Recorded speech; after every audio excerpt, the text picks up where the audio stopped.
Hello, welcome to the video. देखो, इस video में हम क्लियर करेंगे आपको सारे डाउट्स कि आप कब एडमिशन ले सकते हैं वेटनरी में। अगर आपको डिप्लोमा करना है या फिर आपको डिग्री करना है, दोनों ही केसेस में बताऊंगा। तो यहाँ पर आपको बता दूं कि जो डिप्लोमा है और जो डिग्री है, दोनों ही केसेस में आप अगर आर्ट्स से बिलोंग करते हैं, अगर आपने 12th में आर्ट्स लिया है या फिर मैथमेटिक्स लिया है, तो आप वहाँ पर एलिजिबल नहीं हैं। ये आपको क्लियर रखना है कि आप आर्ट्स वाले और आप मैथमेटिक्स वाले एलिजिबल नहीं हैं। अगर आपने साथ में लिए, जैसे कि मैथ्स और बायोलॉजी साथ में लिया है, तो आप एलिजिबल है। अगर आपने मैथ्स और बायोलॉजी साथ में लिया है तो आप एलिजिबल है। बट अगर आपने आर्ट्स लिया है तो आप एलिजिबल नहीं है। इसके अलावा आपको बताना है कि बायोलॉजी वाले जितने भी स्टूडेंट्स हैं वो सब के सब एलिजिबल है। जिसने भी 12th में बायोलॉजी से बेसिकली 12th करी है, वो सारे के सारे लोग एलिजिबल है। भले से आपने स्टेट बोर्ड से करा है या फिर आपने सीबीएसई से करा है, आईसीएसई से करा है, किसी भी बोर्ड से करा है, अगर आपने 12th में आपका बायोलॉजी था तो आप लोग एलिजिबल है। डिप्लोमा के लिए भी और डिग्री के लिए भी, दोनों के लिए आप एलिजिबल है। मतलब आप उसकी एग्ज़ाम में बैठ सकते हैं। ऐसा नहीं कि आपका सिलेक्शन हो जाएगा, आप एग्ज़ाम में बैठ सकते हैं, आप एलिजिबल है।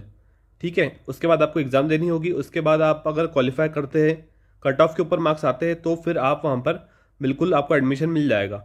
नहीं तो फिर आपको एडमिशन नहीं मिलेगा। तो आपको ये कंडीशन ध्यान रखनी है कि आप बायोलॉजी वाले ही होना चाहिए, आपके 12th में बायोलॉजी होनी ही चाहिए। इसके साथ साथ आपको बता दूं कि यहाँ पर एज का भी क्राइटेरिया रहता है। एज जो है वो मिनिमम आपकी 17 ईयर्स की होनी चाहिए, और मैक्सिमम अभी जो कैटेगरी पर डिपेंड करता है कि ज़्यादा से ज़्यादा कितनी एज हो सकती है। तो ये डिपेंड करता है कैटेगरी पर। कैटेगरी आपकी ओबीसी एससी एसटी है, तो I think so last year जो रूल्स थे 25 ईयर्स का था, मतलब 25 साल आपकी मैक्सिमम एज हो सकती है। बट अभी आपको लेटेस्ट चेक करना पड़ेगा अगर आप इस साल एडमिशन ले रहे तो। जनरली 25 ईयर्स मैक्सिमम एज होती है। 25 साल के बाद आप एलिजिबल नहीं होंगे वहाँ पर एडमिशन लेने के लिए डिग्री या डिप्लोमा में। तो आपको ये बात ध्यान में रखनी है। इसके अलावा काफ़ी सारे जो दूसरे रूल्स भी रहते हैं, जैसे कि आप इंडियन नेशनल होना चाहिए। अगर आप एनआरआई से आ रहे हैं तो आपको ज़्यादा फीस लगेगी। अगर आप इंडिया के बाहर से आ रहे हैं तो आपको ज़्यादा फीस लगेगी।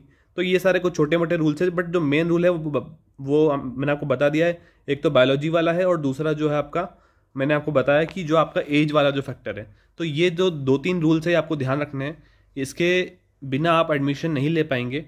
तो ये आपको बिल्कुल ध्यान रखने। काफ़ी ज़्यादा तो कमेंट्स आ रहे थे मुझे कि सर कैसे हम आर्ट्स वाले जो है, कैसे हम कर सकते हैं, यहाँ पर एडमिशन कैसे ले सकते हैं। तो आर्ट्स वाले जितने भी बच्चे, उनको मैं ये कहना चाहूँगा कि आप लोग वापस से एक बार 1 साल का ड्रॉप लेके आप वहाँ पर 12th की एग्ज़ाम दे सकते हैं। साथ साथ में आप अपना दूसरे किसी कोर्स की तैयारी कर सकते हैं या फिर दूसरे किसी कॉम्पिटेटिव एग्जाम्स की तैयारी कर सकते हैं। तो आपका वो साल भी वेस्ट नहीं होगा। उसके साथ साथ आपका 12th में बायोलॉजी भी हो जाएगा। उसके बाद आप एडमिशन ले सकते हैं वेटनरी में। तो यही एक लीगल एक तरीके से जो अप्रोच होना चाहिए।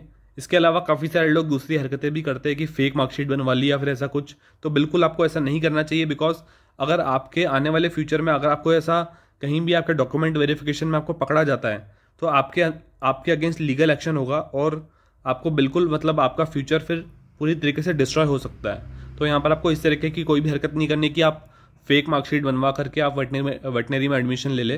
तो बिल्कुल भी आपको ऐसा नहीं करना है। तो ये कुछ छोटे मोटे पॉइंट्स है जो कि आप लोग के कमेंट्स जो आ रहे थे, उस पर मैंने सोचा कि एक अलग से वीडियो बना दूं आर्ट्स वालों के लिए, कि जिनको भी डाउट्स है।